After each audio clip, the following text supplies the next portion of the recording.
Bueno, entonces arrancamos. Hoy, como les comentaba, vamos a retomar la discusión que venimos viendo a lo largo de toda la materia acerca de la discusión entre derecho constitucional, entre los derechos constitucionales y la democracia. Como ustedes habrán podido ver a lo largo de las clases anteriores, existe una relación conflictiva y una relación tensa entre el aspecto individual y subjetivo que podemos encontrar en los derechos constitucionales y la dimensión colectiva de negociación, de participación que involucra la democracia constitucional.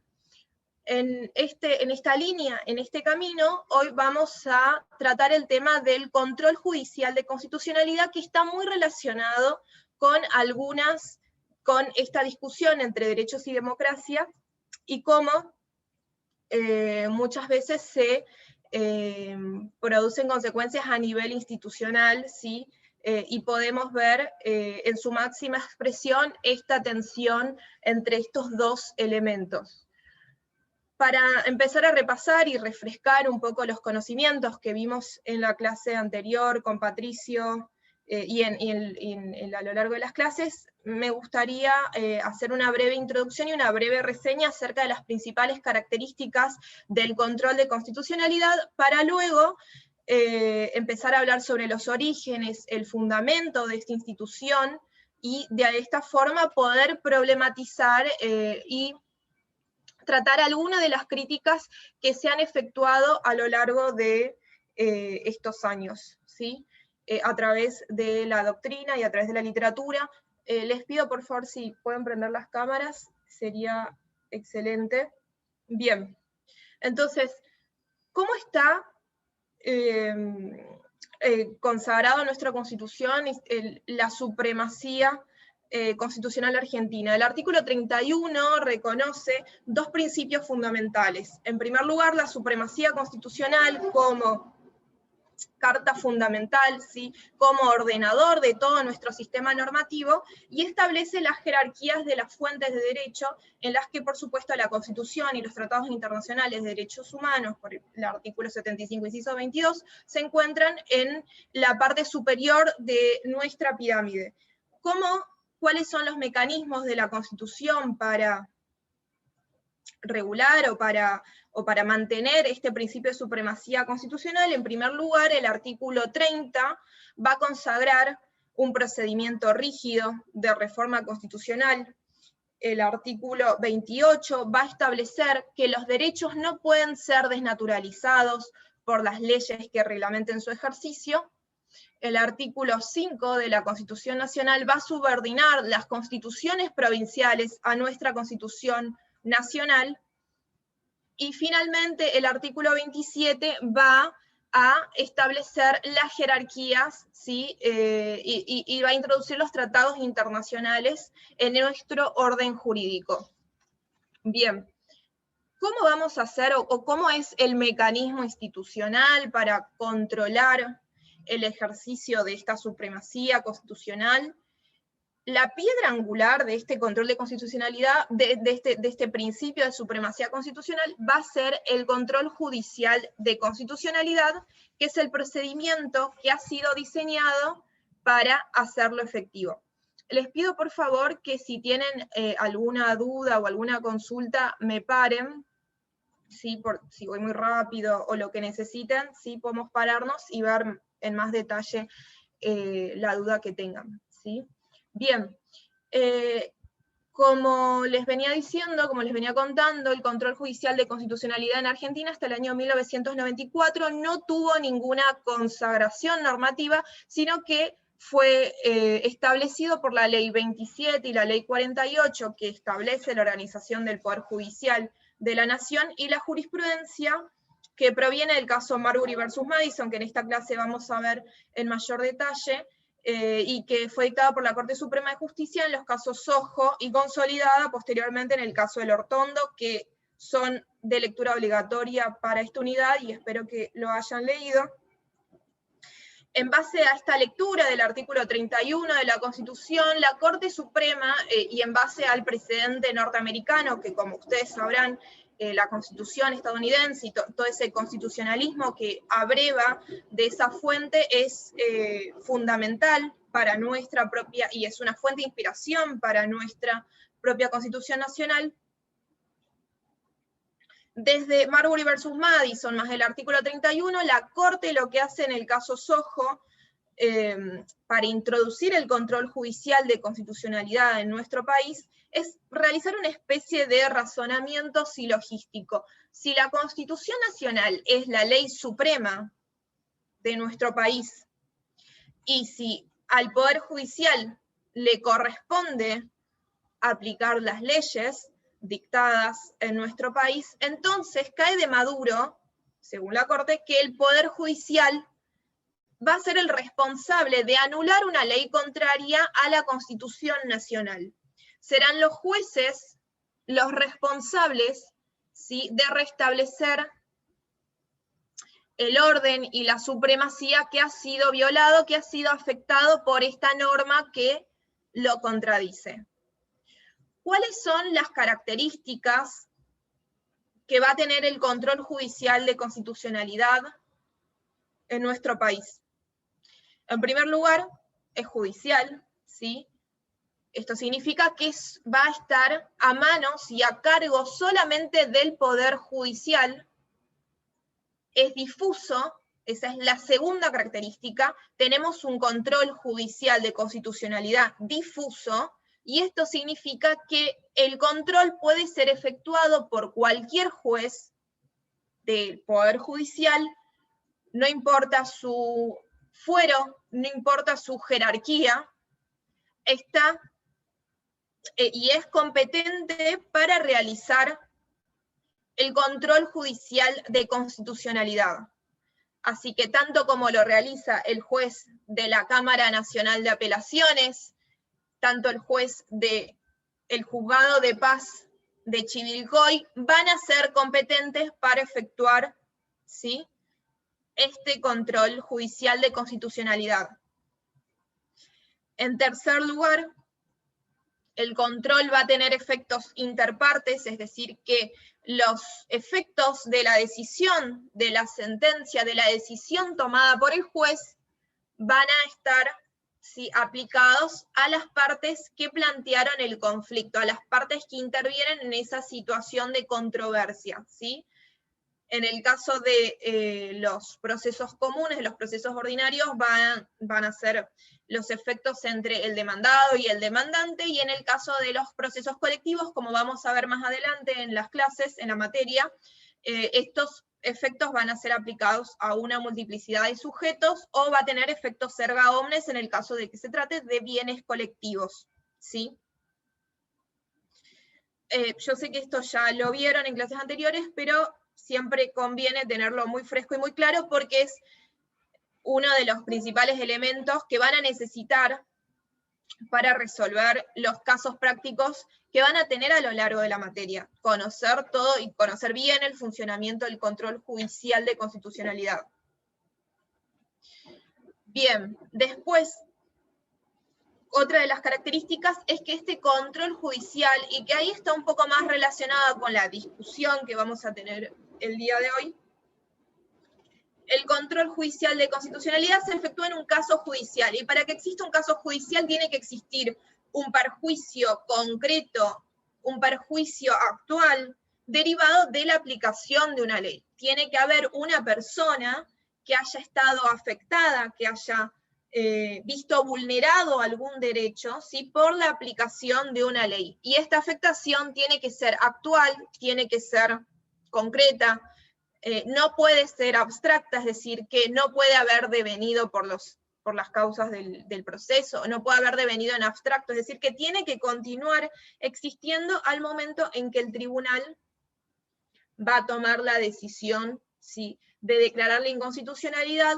Siempre el control de constitucionalidad se ejerce, o esto es lo que al menos se intenta por parte de los tribunales, el control judicial de constitucionalidad se ejerce por excepción, ¿sí? Me refiero a que la solución de invalidar una norma siempre es de carácter excepcional, porque porque se supone que debe haber un respeto, ¿sí?, hacia la decisión y hacia la voluntad popular,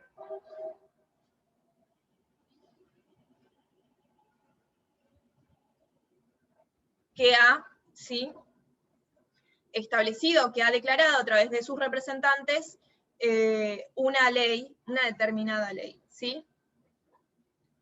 Bien, ¿cuáles son los límites y los alcances quizás más debatidos o más problemáticos y que están vinculados con la cuestión que vamos a continuar viendo el día de hoy?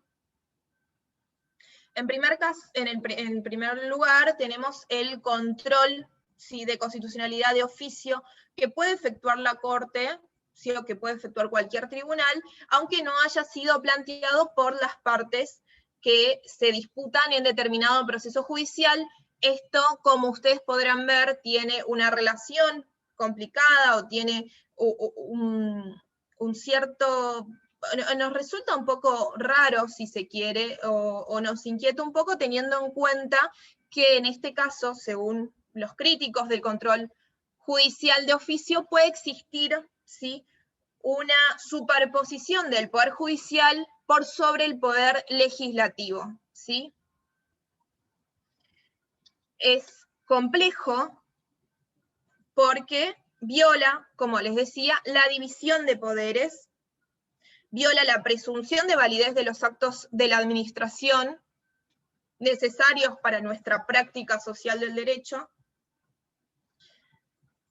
No obstante, quienes sostienen la legitimidad y los beneficios del control constitucional de oficio consideran que la Corte y la justicia tienen como principal objetivo la salvaguarda, ¿sí?, de nuestro principio de supremacía constitucional. Entonces encuentran allí su justificación o la justificación por la cual, ¿sí?, el control judicial de oficio puede tener lugar.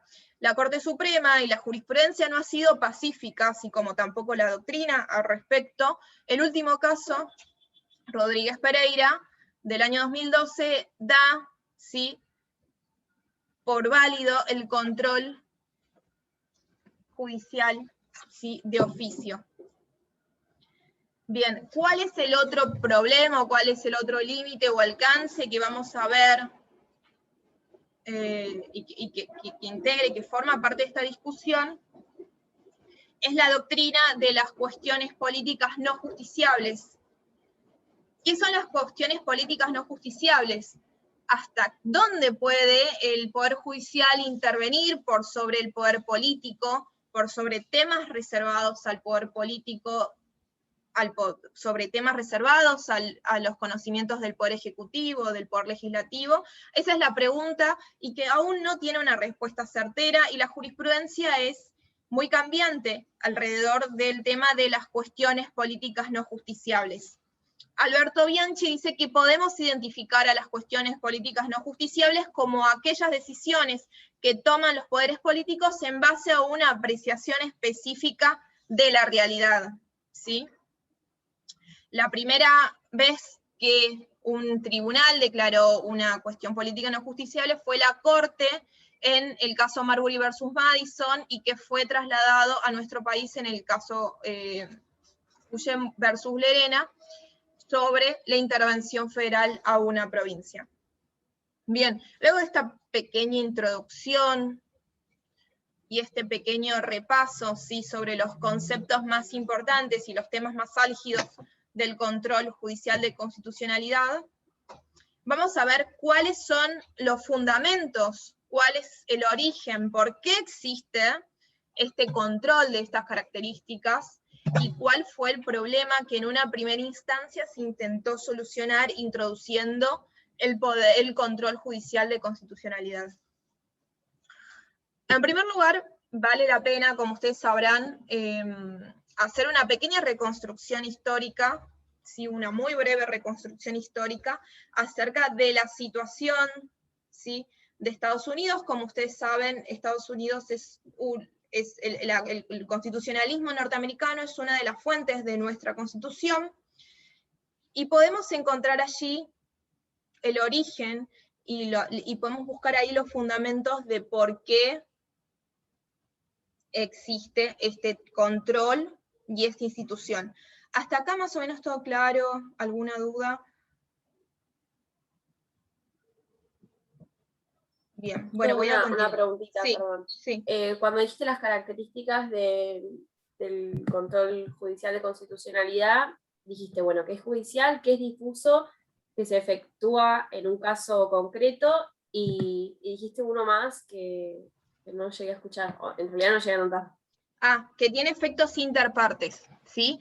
Los efectos de la declaración de inconstitucionalidad se van a aplicar, ¿sí?, entre las partes que participaron en el proceso judicial. Esto tiene una excepción en los procesos colectivos, en donde hay un bien colectivo, por ejemplo, van a haber fallos en donde la Corte decide algo sobre una situación medioambiental o sobre políticas ambientales, entonces esta decisión va a tener efectos erga omnes porque es un bien colectivo, el bien colectivo sería el ambiente, y no es indivisible, no es divisible, digo, entre los participantes del proceso, entonces en estos casos la decisión de la justicia tiene un efecto erga omnes, ¿sí? Pero por regla general los efectos van a ser interpartes, es decir, por las personas que intervienen y que presentan su demanda o su contestación en el proceso judicial. Bien. Gracias. No, de nada. Vamos a continuar, ¿sí?, con cuáles son los fundamentos, cuál es el origen del control judicial de constitucionalidad, ¿sí? En primer lugar, me gustaría hacer una breve reconstrucción histórica de la situación de Estados Unidos. Luego de las guerras de la independencia, nos encontramos ante una sociedad profundamente fragmentada, desarmada, ¿sí?, con grandes sectores de la población sumidos en la pobreza, con campesinos totalmente endeudados luego de las guerras de la independencia, y por otro lado con una pequeña clase propietaria y que encima era acreedora de todos estos sectores de la población que estaban endeudados y que estaban totalmente empobrecidos. Nos encontramos ante una sociedad con gran efervescencia, ¿sí?, con rebeliones continuas, y es en este contexto, es en este escenario en donde en Estados Unidos empieza a discutirse las bases sobre las cuales, ¿sí?, estructurarían su sistema constitucional. Bien, entonces tenemos esta sociedad, como les decía, donde había una fragmentación muy importante, una mayoría de campesinos endeudados y empobrecidos, una minoría de propietarios y acreedores de las clases más altas de la sociedad, ¿sí? Entonces, en este contexto histórico empiezan a efectuarse las convenciones, ¿sí?, que darían lugar a la posterior constitución de los Estados Unidos. En este contexto se empiezan a escribir los papeles del federalista, como se conocen, una serie de artículos periodísticos que fueron publicados y que son de la autoría de Madison, Hamilton, Jay, ¿sí? Y en donde hacen un análisis acerca de la sociedad de Estados Unidos del momento y proponen, ¿sí?, cuáles serían las principales, los principios o las bases sobre las cuales se va a estructurar la constitución que va a surgir de estas convenciones constituyentes. Hay un capítulo de estos papeles del federalista, el Federalista 10, cuya autoría pertenece a Madison, en donde hace un diagnóstico muy certero acerca de qué les preocupaba a estos constitucionales, a los que se conocen como padres fundadores, ¿sí? ¿Cuál era la preocupación? Bueno, dice Madison, nos encontramos que estamos básicamente metidos en un quilombo, la sociedad es un desastre, hay rebeliones por todos lados, hay facciones que buscan su propio interés, no hay una idea de sociedad, no hay una idea de nación, no hay una idea de bien común, ¿sí?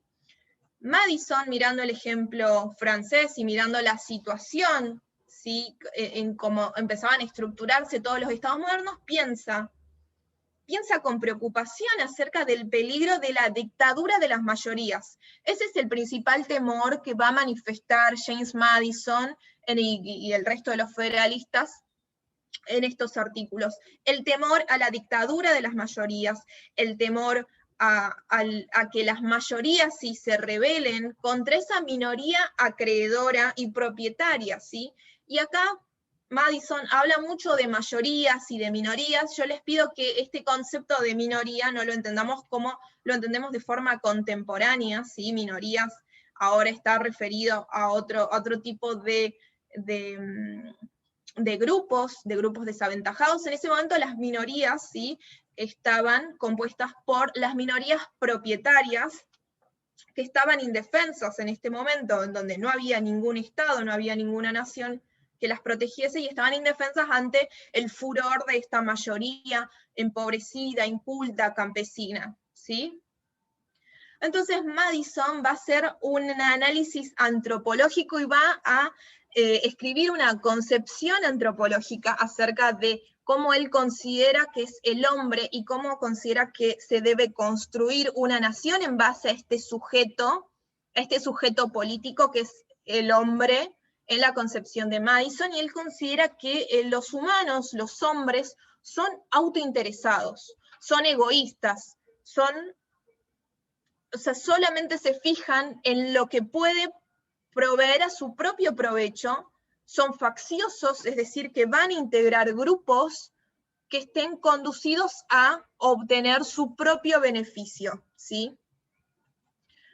Esta es, como podrán ver, una concepción horrible de lo que es una persona, ¿sí? Una concepción sumamente negativa de lo que era el hombre para Madison.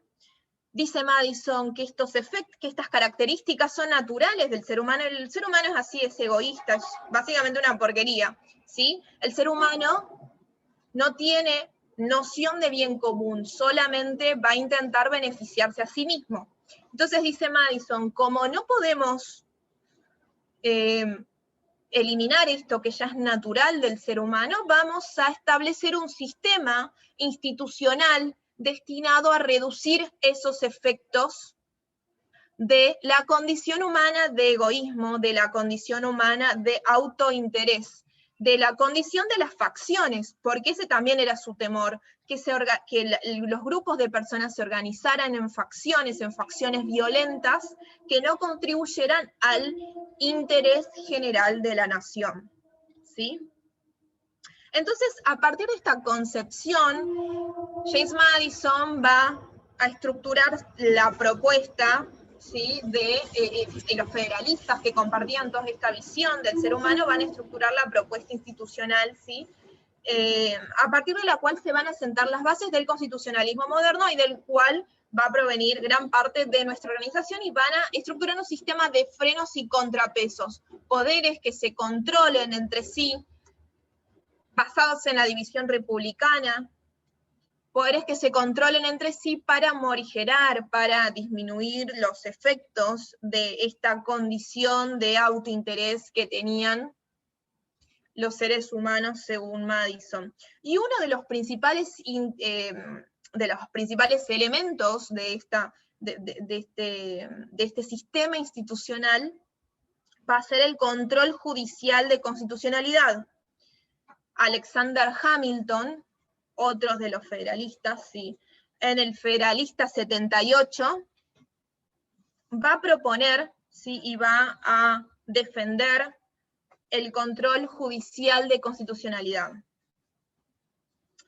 ¿Qué dice James Hamilton para defender este control judicial de constitucionalidad? En primer lugar, va a decir que el poder judicial es el menos peligroso de todos los poderes existentes.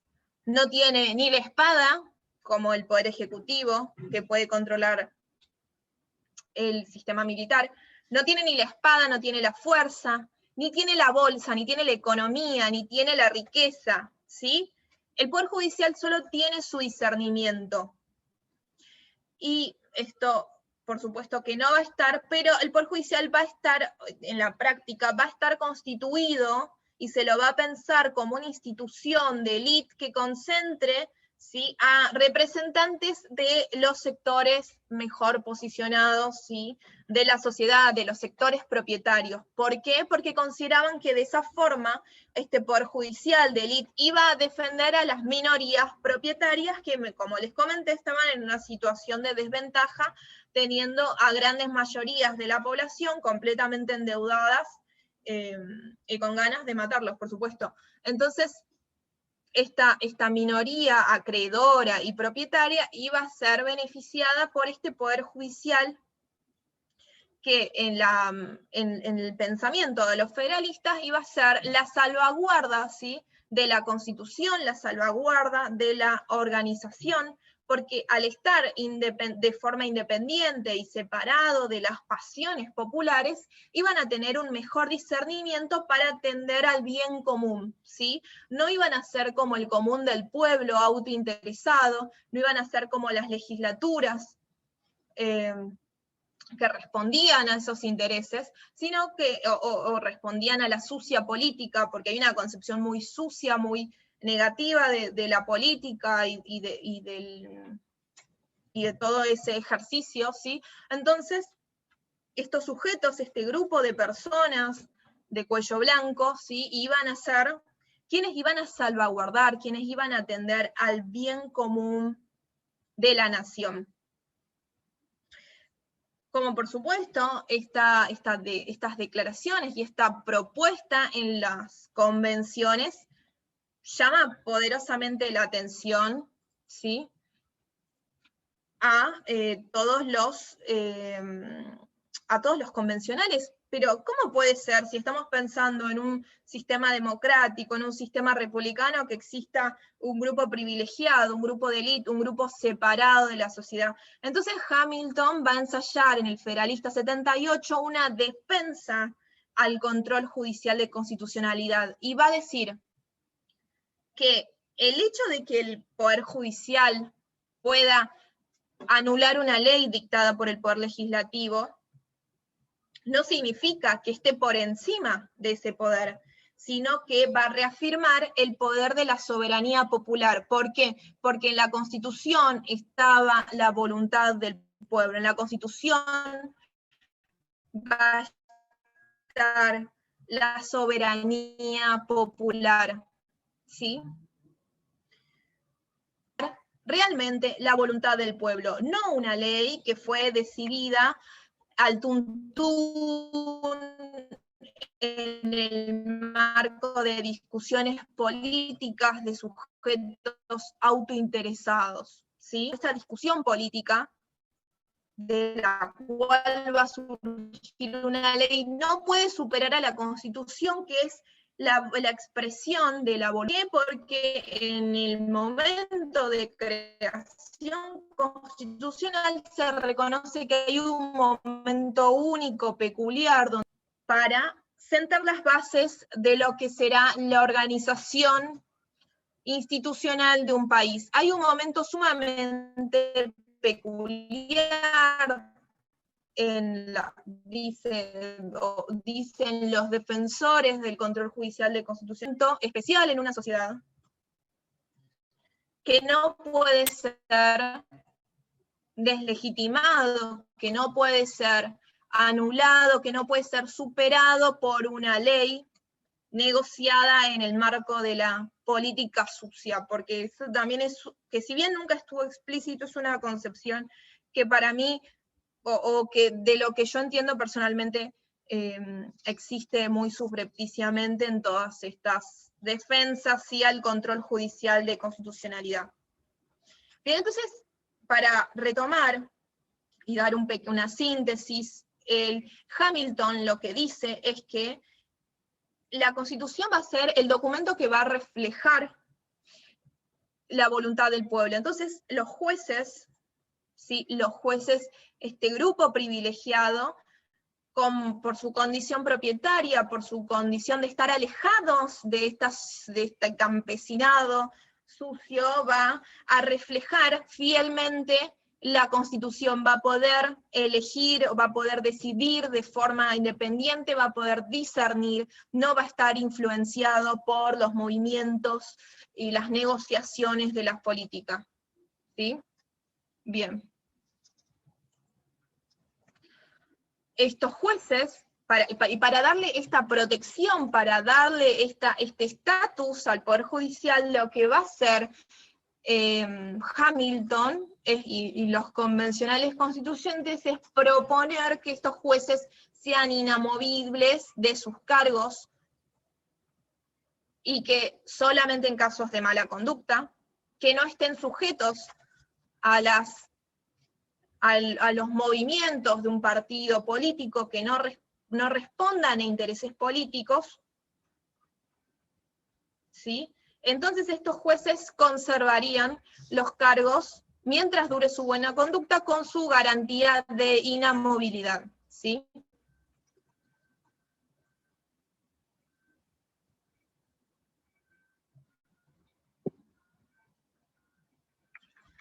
Bien, ¿hasta acá quedó claro? ¿Alguna duda, alguna consulta?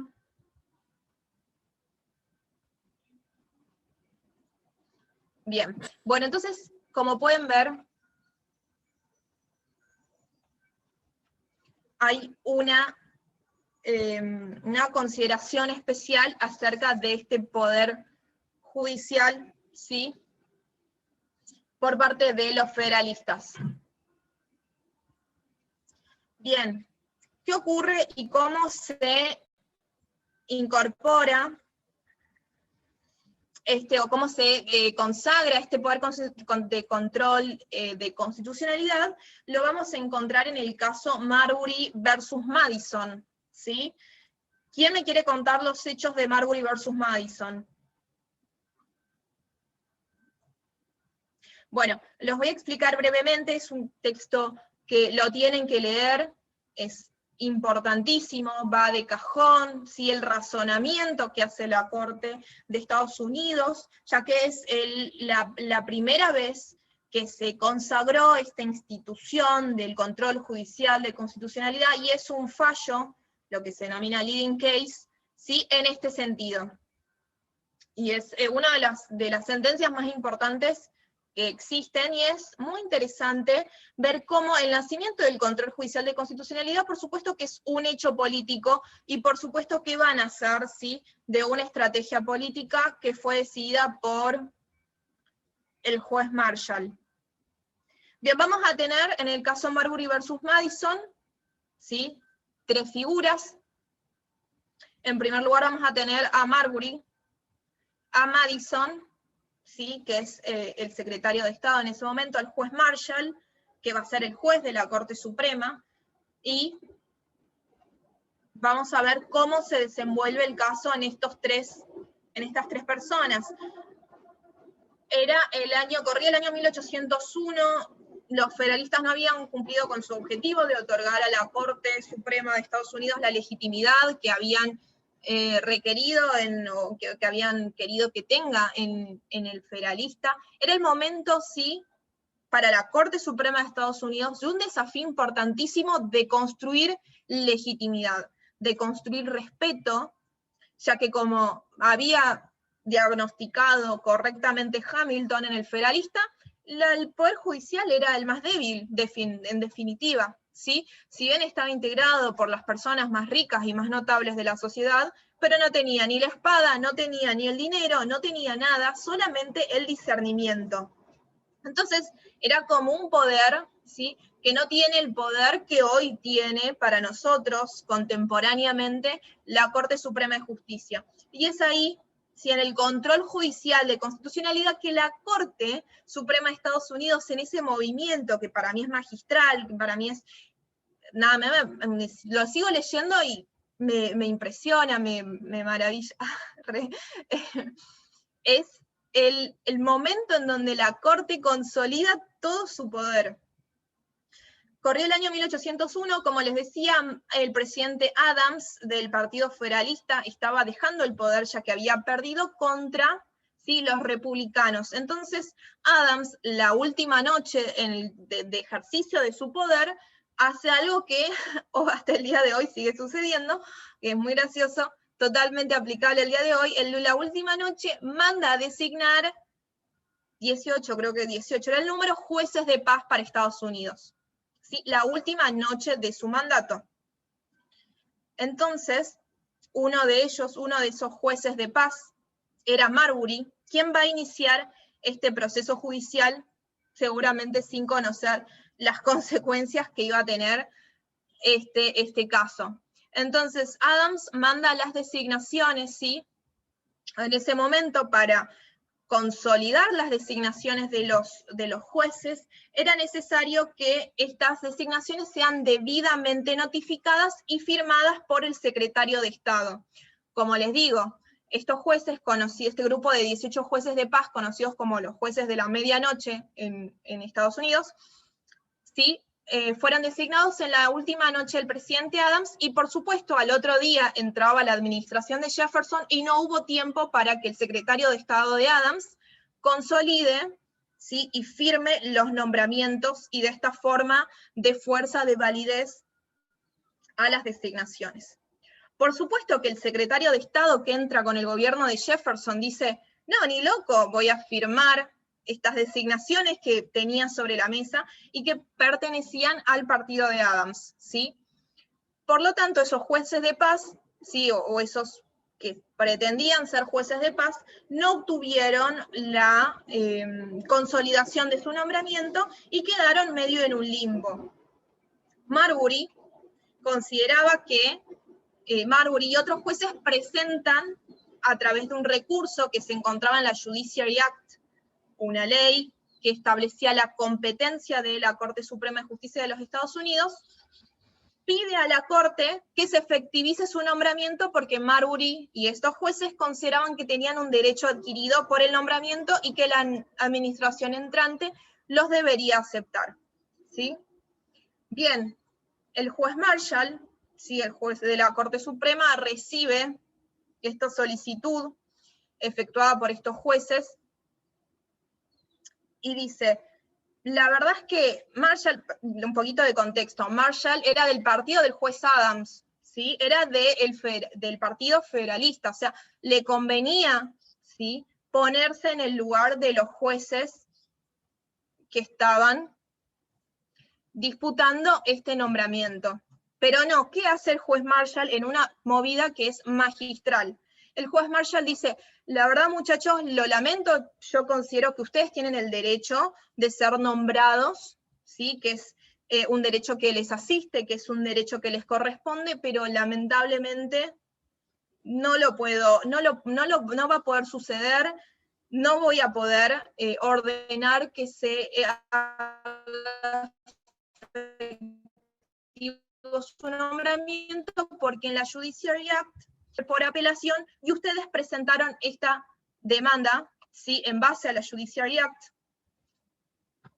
y la Judiciary Act dice que la competencia de la Corte va a ser originaria, pero esto contradice a lo que establecía la Constitución, que la competencia de la Corte iba a ser por apelación. Entonces, lo que hace el juez Marshall es declarar la inconstitucionalidad de la Judiciary Act, ¿sí? Declara la inconstitucionalidad de la Judiciary Act, ya que contradecía con la Constitución, que establecía que la competencia de la Corte iba a ser por apelación.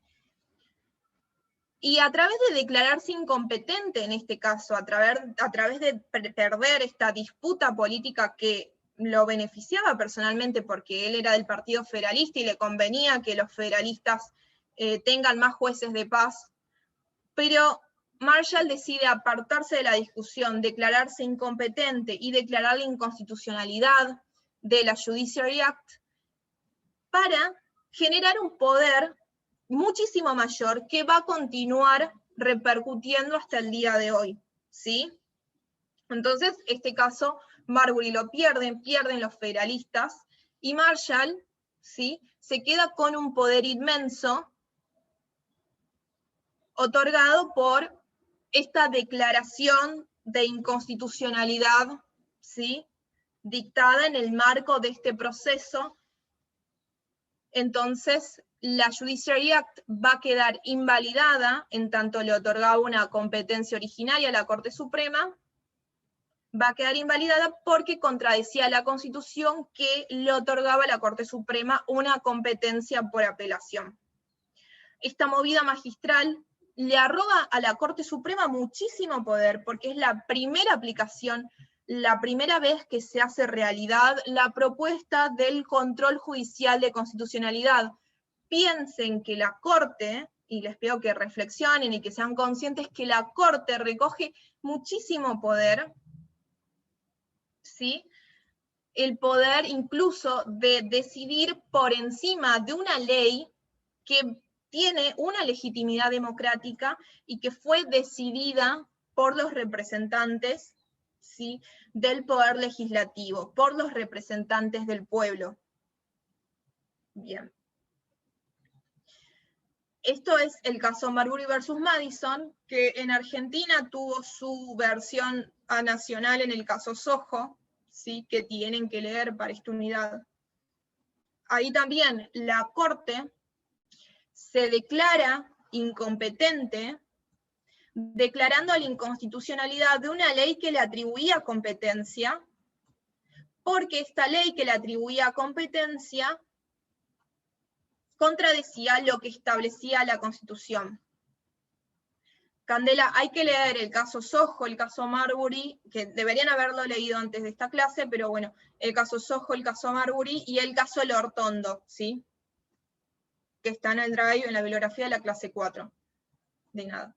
Entonces, la Corte, vuelvo a repetir y para sintetizar, la Corte lo que hace en Marbury versus Madison, lo que hace en Sojo, la Corte de Argentina lo que hace en Sojo, es declarar la inconstitucionalidad de una norma que le atribuye competencia porque esta norma está en contra de la Constitución. Entonces, en apariencia, ¿sí?, la Corte se declara incompetente, la Corte declara que no puede intervenir en esos casos, pero de fondo la Corte está arrogándose un poder muchísimo mayor, que es la de declarar la inconstitucionalidad de una norma dictada por el poder legislativo, ¿sí? Este ejercicio, como les decía, le va a arrogar muchísimo poder, le va a otorgar muchísimo poder, y va a ser la causa principal por la que la justicia y todos los fallos y todas las sentencias y todos los temas en donde está involucrada la justicia van a tener una repercusión pública y en la vida política mucho más importante. Claro, por eso. Marbury, no, gracias a Ignacio por tu participación.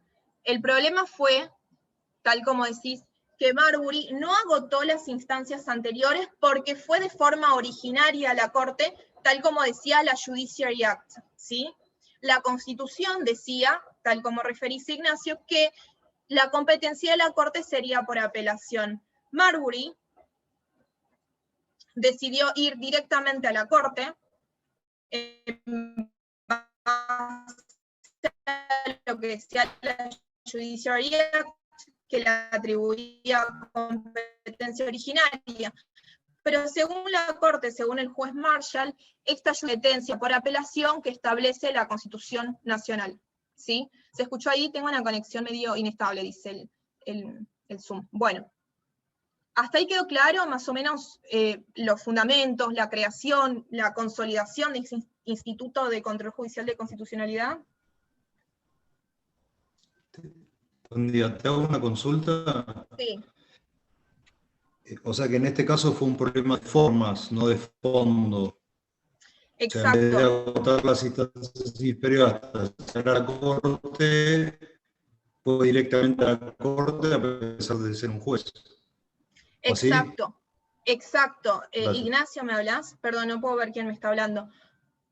Exacto, sí, lo que hace Marbury, y esos jueces van corriendo, ¿sí? Y en base a lo que decía la Judiciary Act, que la Corte iba a intervenir por competencia originaria, van directamente a la Corte. Y la Corte dice, no amigos, no tan rápido, ¿sí? Ustedes primero tienen que venir por apelación, porque esa Judiciary Act es inconstitucional porque está en contra de lo que dice la Constitución, que le atribuye a la Corte competencia por apelación, ¿sí? Entonces, como les decía, en apariencia, Marshall, recuerden, no era abogado, Marshall era militar, ¿sí? Lo cual es gracioso porque es una estrategia bastante sofisticada para la época. Bueno, en realidad es sofisticada en general. Es una estrategia política muy sofisticada, ¿sí? A través de la cual, en apariencia, se declara incompetente, en apariencia pierde poder, si se quiere, pero en realidad, ¿sí?, el trasfondo es que está adquiriendo un poder inmenso, ¿sí? Lo cual, si bien Marshall no aseguró la victoria para sus amigos, para sus amigues federalistas, para sus amigues jueces de paz nombrados por el juez Adams, porque recordemos que Marshall era partidario, era del partido del juez Adams, a pesar de no obtener ese rédito para su partido, ese beneficio, introduce, ¿sí?, una institución que le va a otorgar muchísimo poder y cuyas repercusiones continúan hasta el día de hoy, ¿sí? Es para que vean que y esto es la reflexión, una institución que fue creada con el objetivo de que este poder ejerza su discernimiento, de que no esté influido por política, de que no esté influido por cuestiones partidarias, el origen de esta institución es político, puramente político, porque hay un ejercicio de poder, porque hay una búsqueda del poder, ¿sí?, en este diálogo entre el poder judicial y el poder ejecutivo, ¿sí?, y el poder legislativo. El poder judicial, en el caso Marbury versus Madison, el juez Marshall hace una movida puramente política, hace una movida que nada tiene que ver con esa idea idealizada de los jueces reflexivos de este poder del discernimiento. Hace una jugada magistral, ¿sí? Hace una jugada de ajedrez muy sofisticada, declarándose incompetente para el caso, perdiendo un beneficio para su partido, pero generando un instituto que va a tener consecuencias, ¿sí?, a lo largo de toda la historia constitucional. Bueno, ahora voy a dar un pequeño break de 10 minutos. Les pido que en este break vayan leyendo el caso que les mandé para discutirlo un poco, ¿sí?, durante el final de la clase, a partir de otros conceptos que vamos a ver el día de hoy, ¿sí? Y bueno, como les digo, también reflexionen acerca de lo que acabamos de hablar, y si tienen alguna duda en la próxima parte de la clase, por favor les pido que la resolvamos, ¿sí? Bueno, cortamos un ratito.